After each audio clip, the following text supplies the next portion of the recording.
করে ফেলেছে দুনিয়াতে। বিশ্বনবী বলেন আমি করি নাই, আমি দুনিয়ার বুকে কঠিন বিপদে পড়েও কোনোদিন করি নাই। আমি আমার স্পেশাল দোয়াটা কিয়ামতের দিন আমার গুনাহগার উম্মতকে সুপারিশের জন্য রেখে দিয়েছি। আজকে আমি তোমার দরবারে দাঁড়িয়ে কিয়ামতের দিন ওই দোয়াটা করছি, আল্লাহ আমার যে উম্মতের হৃদয়ে যাররা পরিমাণ ঈমান আছে, আমার একটা উম্মতকেও তুমি জাহান্নামে ঢুকাতে পারবা না।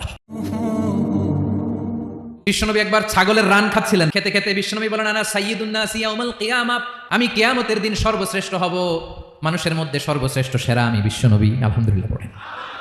বিশ্বনবী বলেন সেদিনটা বড্ড ভয়ঙ্কর, সেদিন কেউ কারো কোনো উপকারে আসবে না, বন্ধু বন্ধুর কাজে আসবে না, স্ত্রী স্বামীর উপকারে আসবে না, স্বামী স্ত্রীর উপকারে আসবে না, পীর সাহেব মুরিদরে বাঁচাতে পারবে না, মুরিদ পীর সাহেবরে বাঁচাতে পারবে না, নেতা কর্মীর পরিচয় দিবে না, কর্মী নেতার পরিচয় দিবে না, ভাই বোনকে চিনবে না, বোন ভাইকে চিনবে না, বাবা তার সন্তানকে চিনবে না, মেয়েকে দেখে মা দৌড়ে দৌড়ে পালাবে। বড্ড ভয়ঙ্কর দিন। বিশ্বনবী বলবেন জমিনটা এখনকার মতো থাকবে না, পুরো জমিনটা সমান হয়ে যাবে, ফ্ল্যাট, এখন তো গোল, তখন ফ্ল্যাট, সবাই এক জমিনের উপরে দাঁড়াবে, সূর্যটা মাথার কাছে চলে আসবে, সূর্যের গরমে মানুষের মাথার মগজ গলে গলে কানের ছিদ্র নাকের ছিদ্র দিয়ে বেয়ে বেয়ে পড়বে, সবাই হয়রান পেরেশান ক্লান্ত শ্রান্ত। মানুষগুলো বলবে বাঁচার কোনো উপায় নাই। 50,000 বছর মানুষ এরকম দৌড়াবে, চিৎকার করবে, কাঁদবে, বাঁচার কোনো উপায় নাই। সবাই বলবে আল্লাহ যদি বিচারটা শুরু করতো, যা হবার হবে, আগে বিচার শুরু করুন। বিচারই শুরু হয় না, বিচার শুরু হইতেই 50,000 বছর। আল্লাহ, 50,000 বছর, 5,000, 15,000 না, 50,000 বছর এরকম যাবে। মানুষগুলো কাঁদতে কাঁদতে বলবে চলো আমরা আদম আলাইহিস সালামের কাছে যাই, যেন আল্লাহর যে সুপারিশ করে, আল্লাহ আপনি বিচার শুরু করেন। কিয়ামতের ময়দানে সবাই মিলে সাইয়েদনা আদম আলাইহিস সালামের কাছে যাই বলবে ইয়া আবাল বাশার ইয়া আউয়ালাল আম্বিয়া, ও আদম নবী আপনি দুনিয়ার বুকে প্রথম নবী, আল্লাহ নিজ হাতে আপনারে 60 হাত লম্বা করে বানিয়েছেন, আপনার সম্মানে ফেরেশতাদেরকে সেজদা দিতে বলেছেন, দুনিয়ার প্রথম নবী প্রথম মানুষ আপনি, আপনি আল্লাহর যে সুপারিশ করেন যেন আল্লাহ বিচার শুরু করে। আদম আলাইহিস সালাম বলবেন আমি পারবো না, কারণ আল্লাহ আমাকে একটা নিষিদ্ধ গাছের কাছে যেতে নিষেধ করেছিল, আমি ভুল করে এই গাছের ফল খেয়েছি। নাফসি নাফসি, আজকে আমার কি হবে আমি জানি না, আমি বড় লজ্জিত। আমারে যদি আল্লাহ জিজ্ঞেস করে কেন খাইছিলাম, আমার কোনো উত্তর নাই, তোমারে বাঁচাবো কেমনে আমি?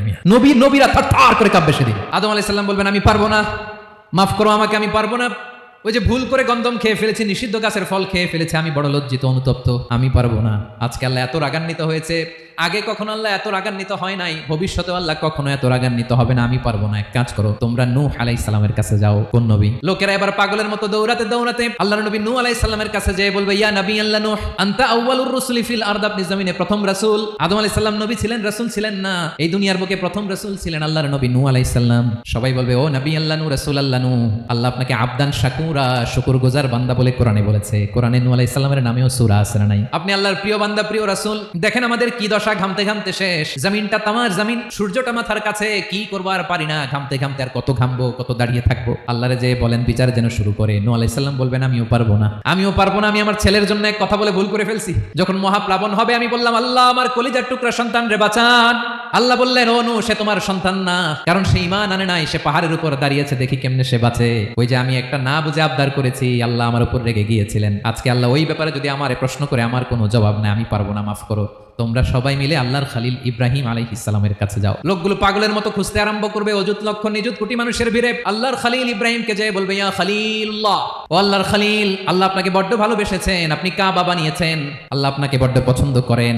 দেখেন আমাদের কি অবস্থা, আপনি যে আল্লাহর কাছে সুপারিশ করেন যেন আল্লাহ আজকে বিচার শুরু করে। আল্লাহর নবী ইব্রাহিম বলবেন আমিও পারবো না, আমি আমার জীবদ্দশায় 3টা মিথ্যা বলেছি। কয়টা?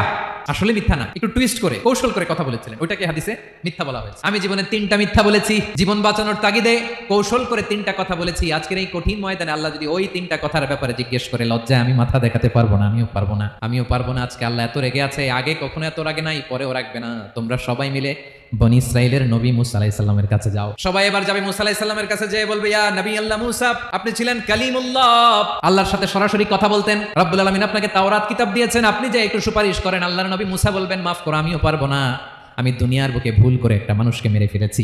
আমি মারছিলাম আদব শিক্ষা দেওয়ার জন্য এক থাপ্পড়, থাপ্পড়ে ওই লোক মরেই যাবে, আমি জানতাম না। আজকে আল্লাহ যদি জিজ্ঞেস করে কেন মারলা, জবাব আছে।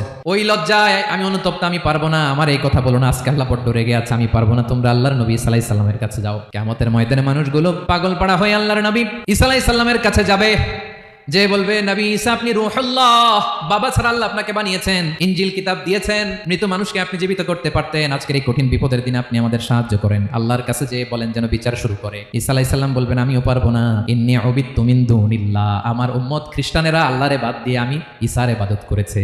আমার মা ম্যারি আর আমাকে ডাকতো জেসাস ক্রাইস্ট, আমার ইবাদত করেছে, যদিও আমি আমার ইবাদত করতে বলি না। ঈসা আলাইহিস সালামও ইবাদত করতে বলেছেন একজনের, তিনি কে? আল্লাহ নবী সাল্লাল্লাহু আলাইহি সাল্লাম বলবেন আমিও পারবো না। আজকে আল্লাহ অনেক রেগে আছে, আমি পারবো না, তবে একটা পরামর্শ দিতে পারি, একটা সাজেশন দিতে পারি। আজকের দিনে এই কঠিন মুসিবতের কালে, এই কঠিন সময়ে কেউ আল্লাহর দরবারে দাঁড়িয়ে একটা টু শব্দ করার ক্ষমতা কারো নাই, একমাত্র আখিরি জামানার পয়গম্বর বিশ্বনবী মুহাম্মদুর রাসূলুল্লাহ ছাড়া। মানুষগুলো এবার আগুনের মধ্যে পানি দিলে যেমনি আগুন নিভে যায়, দাউ দাউ করা হৃদয়ে জ্বলন্ত আগুন তাদের ঠান্ডা হবে। কিয়ামতের ময়দানে ওই বিভীষিকাময় সময়ে মুসিবতের কালে মানুষগুলো পাগল হয়ে বিশ্বনবীকে খুঁজতে আরম্ভ করবে। সবাই মিলে বিশ্বনবীর কাছে যেয়ে বলবে ইয়া রাহমাতাল লিল আলামিন, ইয়া খাতামান নবীন রাহমাতাল লিল আলামিন। দেখেন আমাদের কি অবস্থা, কি কঠিন বিপদে আমরা আছি, দাঁড়াতে পারি না, সূর্যের আলোতে ঘেমে হয়রান। আজকে কেউ সুপারিশ করতে পারবে না। সব নবীরা অপারগতা স্বীকার করেছে, তারা বলেছে আপনি ছাড়া কেউ নাকি আল্লাহর সামনে দাঁড়াতে পারবেন না, আপনি একটু সুপারিশ করেন। বিশ্বনবী বলবেন আসো আসো, আজকের দিনে আমি ছাড়া আল্লাহর সামনে কেউ দাঁড়াতে পারবে না। বিশ্বনবী মাকামে মাহমুদে যে আল্লাহু আকবার বলে সিজদায় লুটিয়ে পড়বেন, আল্লাহ রাব্বুল আলামিন বিশ্বনবীকে এমন কিছু চমৎকার শব্দ শিখাবেন, ওই শব্দগুলো দিয়ে আল্লাহর প্রশংসা করে বিশ্বনবী কাঁদতে আরম্ভ করবেন। বিশ্বনবী এমন ভাবে অঝোর দ্বারায় সিজদায় লুটিয়ে পড়ে কাঁদবেন, রব্বুল আলামিনের রহমতের দরিয়ায় জোশ লেগে যাবে। রব্বুল আলামিন এই দৃশ্য থেকে সহ্য করতে পারবেন না। রব্বুল আলামিন বলবেন ইয়া মুহাম্মদ ইরফা রাসাক, ও নবী আপনি মাথা তোলেন, মাথা তোলেন, আপনার কান্না আমি সহ্য করতে পারি না। নবী আপনি মাথা তোলেন, সাল তুতা, আজকে আপনি যা চাবেন তাই দেব। নবী আপনি সিজদা থেকে মাথা তুলেন, সাল তুতা। বিশ্বনবী এবার মাথা তুলবেন। যে বিভীষিকাময় সময়ে প্রত্যেক নবী বলেছেন আমি পারবো না, প্রত্যেক নবী বলেছেন নাফসি নাফসি, আমার কি হবে আমি জানি না, আল্লাহ আমারে বাঁচাও।